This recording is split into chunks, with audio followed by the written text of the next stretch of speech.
ริญขนาดนี้ประเทศไทยว้าวปอทุกคนปูนข้างบนก็มีต้นไม้อีกโอ้ยสะออนเด้สะออนเด้เพิ่นเห็นเป็นธรรมชาติเบิดเลยอนุรักษ์ไว้เลยเนาะว้าวทุกคนดูความเจริญของประเทศไทยว้าวทุกคนพบกันน้องมีอีกแล้วมื้อนี้น้องมีก็ได้มาถ่ายคลิปให้ FC ได้เบิ่งแล้วทุกคนตะลึงมากตรงนี้ไม่รู้ว่าชื่ออะไรทุกคนนี่กับน้องขวัญนะคะมากับน้องขวัญแล้วก็พี่กิแหลงนะคะกับมันจะเองน้องมีคนตกใจบอกเคยมาตรงนี้ตรงนี้นี่ลูกใครก่อนถนนสุขุมวิทอ๋อถนนสุขุมวิทเคยได้ยินป่ะเคยได้ยินแต่ว่าบ่ได้มาทุกคนแต่ว่ามื้อนี้ได้มาเห็นแล้วแล้วเจริญอะไรเนาะอู้ต้นไม้ลอยตะลึงแบบเอาต้นไม้ไปลอยไปตกแต่งอยู่ในห่างป้า ลอยค่ะ อันนั้นมันยังต้นน้อยธรรมดาเนาะแม่นบอก บอกไป ข้างหลังเขานี่ต้นใหญ่ๆลอยผ้าเลย ป้าเอาขึ้นมาอยู่บนอันนี้เลยอยู่บนสะพานลอย แถวบ้านเฮาเพิ่นสิตัดกิ่งไหมแม่นตาทิมเพิ่นบ่ไว้แบบนี้เนาะบ่ไว้ตกแต่งแบบนี้นะ รักธรรมชาติ โอ้ เพิ่นบ่ตัดขายอยู่บ้านเฮา แม่นเพิ่นรักธรรมชาติไปเบิ่งทุกคน ไปเบิ่งน้ำกันเด้อทุกคน ไปไปไป อ๋อเห็นไหมแป๊บนึงกินน้ำก่อนเติมพลังก่อนไปป้าเธอเบิ่งนี่ต้นไม้เอาขึ้นมาไว้อยู่ข้างบน น้องมีสงสัยไหม แล้วสงสัยว่าเพิ่นเอาขึ้นมาแล้วว่ามันจะปลูกต้นไม้นี่หน้ามันประโยชน์ลงไปข้างล่างปะ เนาะ ฮะ แม่น งงน้องควันงง ต้นไม้ใหญ่บ่หลาย ใหญ่แล้วก็หลายตั้งแต่อันเห็นอันสะพานที่เฮาไปบ่เคยเห็นแบบนี้มีสะพานนี่สะพานเดียวนะทุกคนแม่น น้องมี มันมีประโยชน์เลยเนาะ แม่น มันก็บอกว่าน้องไปนี่เนาะ อากาศดีเนาะเห็นให้อากาศดีสดชื่นนะทุกคน น้านี่บ่อยา อากาศดีสดชื่นเลยป้าเห็ดได้ไหนเนาะเอาขึ้นมาอยู่ข้างบนสะพานทุกคนแล้วสะอาดเบิ่งได้ความสะอาดบ่ได้มีใบไม้ใบไอ้นั่นคุลงมาเด้ป้าเงิดเมืองไทยเนาะเธอเงิดเนาะโอ้เน่พี่ว้าวมาตกแต่งอยู่เป็นห่างให้เป็นความสวยความงามทุกคนป้า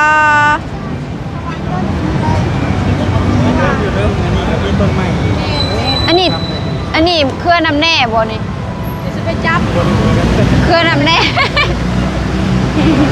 ก็แม่นแหละเครื่องน้ำแน่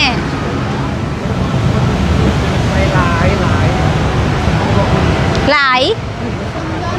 พื้นสะอาดเบิ่งนี้บ่ได้เปื้อนเนาะสะอาดตลอดเลยดิบ่มีใบไม้ร่วงลงมาบ่มีเลยทุกคนสะอาดป๊าบใช่อ๋อบ้านเฮานี่นะเป็นหลกเลยนี่หกเพื่อเลยบ่เป็นอันธรรมชาติแบบนี้เด้เนาะ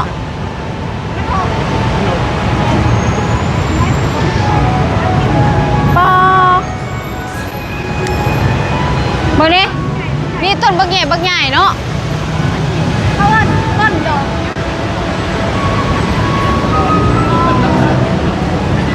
มานี่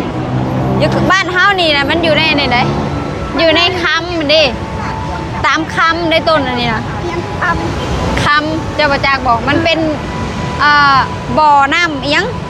เขาจะเอิ้นคำเขาจะเอิ้นคำบ้านข่อยมันมีผักกูดผักยังค่ะดิมันสิอยู่ตามมันนี่ บ้านข่อยอยู่ในบ้านข่อยอยู่ในป่า บ้านข่อยมันเป็นคำเป็นคึมมันสิมีแบบนี้บางอันเฮาเก็บไปกินได้ดิ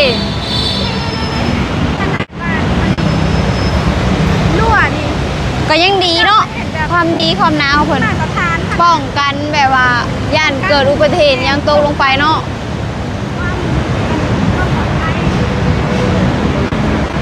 ป้า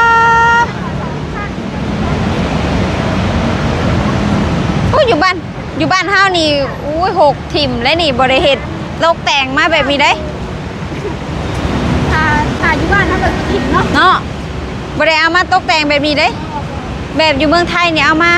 ตกแต่งให้เป็นธรรมชาติทุกคนป้าคือสุดยอดแท้โอ้สุดยอดอลีป้าเพิ่งเคยเห็นครั้งแรกเลยที่มีสะพานแบบนี้ทุกคนแล้วก็ตกแต่ง บนใกล้ๆได้นี่ ไกลบอก ใกล้เลย ไปหอดใช้นี่ป้า มันโดนในดงเลย เมน โดนอยู่ในดง วันนี้ทางข้างนี้ก็เป็นป่าไม้เนาะ บ้านนี้ก็ตามไม่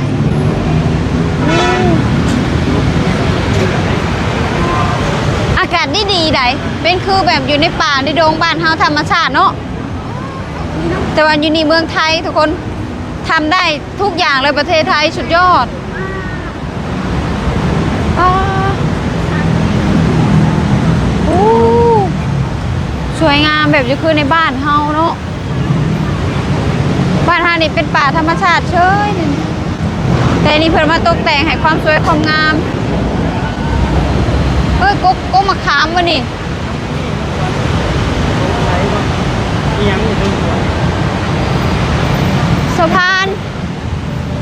ตรงนี้อยู่สะพานอีหยัง ใช่ สกายบล็อก ฮะ สะพานลอย สะพานลอยนะที่หลายชั้น แม่น นี่มันเป็นรถไฟฟ้า แม่นบอก สุดยอดเราใช้พื้น เมน เกิดประโยชน์ อ๋อมีทางข้างบนอีกข้างล่างอีกเนาะได้หลายที่หลายทาง เปิดไว้ตลอดบล็อก เปิดไว้แต่ตอนกลางคืน เปิดไว้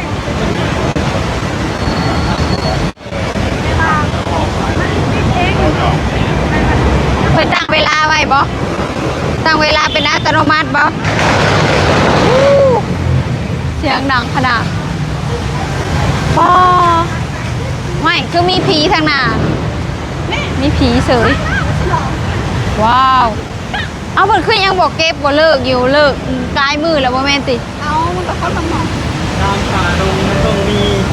มีผีบ่ ผี ว้าว ดำดงระวังเด้อ ป่าดงมันต้องมีผี โอ้เฮ้ยแมงมุมมีแต่ต่างชาติป้าว้าวว้าวอ่า ไม่อยากเลย บ่ย่านแล้วสิ้นแล้วกับตัวนี้นะ เว้ยไม่อยากไม่ได้เบิ่งปลายางได้ตัวแรกไทย คันละแลนใส่แบบคืออยู่หันโอ้ต่างชาติก็มาเต็มเลยต่างชาติก็มาว้าว ได้เลยว่าถ้าไม่มาถึงนี้ก็คือไม่คิดว่านี่คือ เกิดเป็นออกมาแล้วเนาะ ต่างชาติ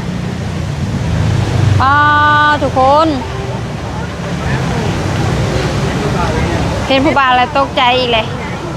เห็นผู้บ่าวแล้วบ่ได้ได้นี่เนาะ ตึก เห็นผู้บ่าวเลย บ่าวบ่ได้แล้ว บ่ เนาะ ได้เลย จังหวะนี้ก็ฮอดมือลอยกระทง หาคู่เด้อป้าทุกคนป้าทุกคนออนโซนประเทศไทยนั่นน่ะเพิ่นบ่ได้แบบต้นไม้ต้นตอกนี่เพิ่นบ่ได้อันให้มันบ่ได้มีประโยชน์เบิดประเทศไทยนี่ทุกคนป้าเอามาเป็นประโยชน์เบิดเลยตกแต่งให้มันเป็นธรรมชาติโอ้อันนี้สวนนี่ยังนี่น่ะบอเพื่อนสวนยังนี่บอขวัญสวนเบญจศิริแมนบอมืดฝ่ามืดฝนทุกคนแมนบอถ้าน้องเมย์มีว่าผิดก็ขอโทษนั้นเวลาเด้อว้าว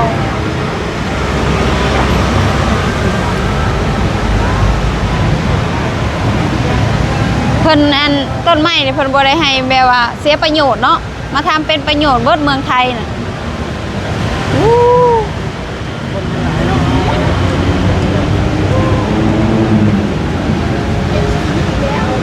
ระวังกัดคอเด้อ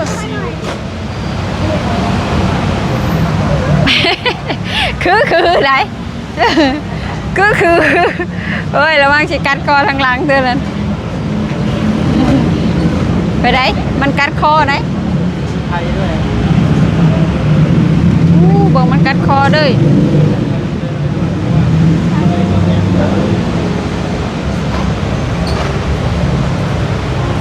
พื้นกับบ่ได้อันนั้นได้ทุกคนบ่ได้แบบว่าเปื้อนนะทุกคนสะอาดใบไม้ใบหนึ่งก็ยังบ่เห็นพี่ป้าตัวซอนประเทศไทยขนาดเอาอันต้นไม้ต้นหญ้าคือมาปลูกแล้วยังสะอาดเฉยป้าบนทางเดินนี่สะอาดอีหลีเอาต้นไม้ต้นตอกมาปลูกก็สะอาดงามตาบ่ได้เปื้อนอู้ว้าวป้าคนพลายแท้ว้าวทุกคนโอ้ว้าวคืองามแท้ว้าวบนนี้อยู่ข้างบนก็มีทุกคนต้นไม้นะว้าวสวยมากขนาดอยู่ข้างบนนี่ยังเอาต้นไม้ขึ้นไปปลูกอยู่ข้างบนนู่นว้าวคือสุดยอดแท้ป้านี่แหละประเทศไทยเพิ่นอนุรักษ์ไว้เป็นธรรมชาติอนุรักษ์ไว้เป็นธรรมชาติเพิ่นบ่ได้ตัดบ่ได้หยังได้ทุกคนบ่ได้ตัดทิ่มได้เพิ่นอนุรักษ์ไว้ให้มันเป็นธรรมชาติเพิ่นบ่ตัดทิ่มเนาะเพิ่นอนุรักษ์ไว้เนาะ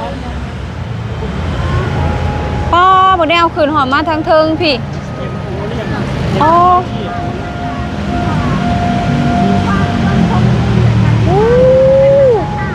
สวยงามมากแล้วก็เจริญนะทุกคนอ๋อมันเป็นแบบอยู่คืออันธรรมชาติลีเนาะ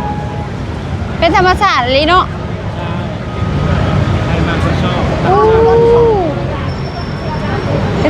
นธรรมชาติลีทุกคนป้า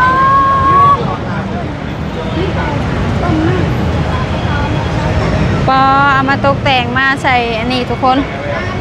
โอ้โหแล้วก็แบบอันสถานีนี่ใหญ่เลยทุกคนป้า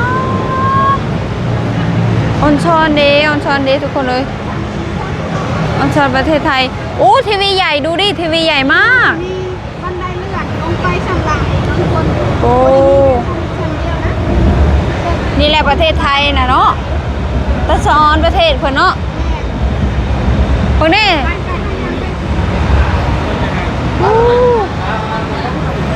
กว้างหรือเปล่าเธอพวกนี้กว้าง เสื่อมทั้งของห่างเลยเด้ อันนี้นะบอ อะไรก็ได้เด้เนาะ โอ้เสื่อมห่างต่อกันเลยเนาะสถานีอิหยังก่อนนี่นะ สถานีความคง อ๋อ PTS พร้อมพงษ์ปอดโตโหดโพแท้ป้าเจริญอลีทุกคน โอ้โห แบบเชื่อมต่อกันไม่ใส่ห่างอีก ช้ำห่างเลย ป้าทางกลางนี่เป็นสถานีรถไฟ ห้องตัวโดยสารหรือชื่อรถชื่อปี่ทุกคน แล้วข้างล่างข้างๆก็เป็นห่างเชื่อมเข้ากันป้าพร้อมพงษ์สถานีพร้อมพงษ์นะคะทุกคนโอ้โหทำไมมันเจริญขนาดนี้ประเทศไทยว้าวป้าทุกคนข้างบนก็มีต้นไม้อีกโอ้ยสะออนเด้ ว้าวโอ้โหโอ้โหทุกคนเจริญนะลี จะไล่ออกไหม เจริญมากว้าวมุมนี้แบบว่าสวยเจริญน่ะทุกคนโอ้วันนี้ถือต้นไม้นะทุกคนอยู่ใช้กับมีเป็นธรรมชาติเบิดประเทศไทยนะเพิ่นบ่ได้แบบว่าสิบ่มีเป็นธรรมชาติแบบนี้เด้ประเทศไทยน่ะหาบ่อนว่าสิบ่เป็นธรรมชาติเนี่ยบ่มีเนาะ ใช่ เพิ่นเฮ็ดเป็นธรรมชาติเบิดเลยอนุรักษ์ไว้เลยเนาะว้า ปลูกไว้แบบนี้นะเอาไปทางบนทางอย่างเมื่อกี้มีรถไฟเลยเนาะ แม่นบ่ เท่มาก ใช้ว้าวขบวนรถไฟทุกคนโอ้ว้าวอ๋อมาอีกแล้วอุ้ยรถไฟชนกันอ้าย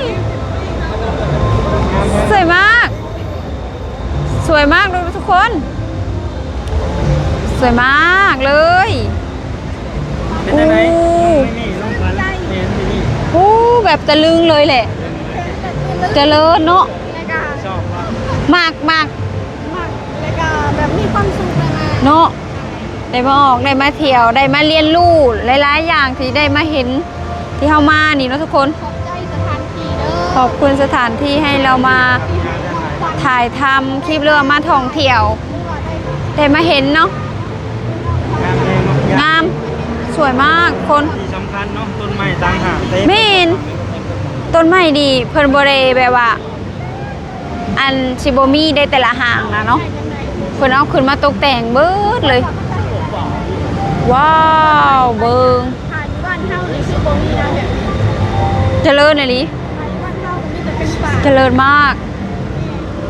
โอเคนะครับที่นี่สำหรับคลิปนี้ก็สอนสอนบรรยากาศนะครับย่านน้องเรือเป๋าหลังวิทย์นะครับสืบสอบในการนำเสนอก่อนอย่าลืมกดไลค์กดซับสไครต์นะครับให้น้องๆเป็นกำลัง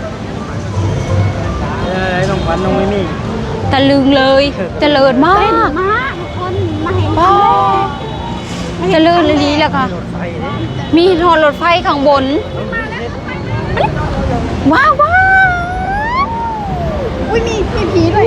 มีผีด้วยในรถไฟมี โอ้ทุกคนดูความเจริญของประเทศไทย ว้าว เยอะ โอ้โหสุดยอดสุดยอดลิ คนไทย 3-4 ชั้นครับ มีน หลายชั้นเลย ความเจริญของเพิ่นนะสะออนลิเนาะสะออนประเทศไทย ที่นะครับสำหรับที่เราพาน้องๆนะครับมารับชมบรรยากาศสำนีก่อนนะครับเป็นครั้งแรกก็คือตื่นเต้น เป็นครั้งแร แม่ ก น ตื่นเต้นเนี่ยทุกคนกะอย่าว่าบ้านนอกเด้อก ะวันนอกอะลีเนาะอันนอกค่ะในเมือง โอเคนะทุกคนสำหรับคลิปวิดีโอนี้ก็ฝากเป็นกำลังใจให้พวกเรา3คนในเด้อทุกคน ติดตามช่องเบากีแรงแล้วก็ช่องสาวขวัญช่องน้องมิมี่สาวลาวด้วยนะคะทุกคนเจอกันคลิปหน้าค่ะ สวัสดีค่ะ ค่ะสบายดี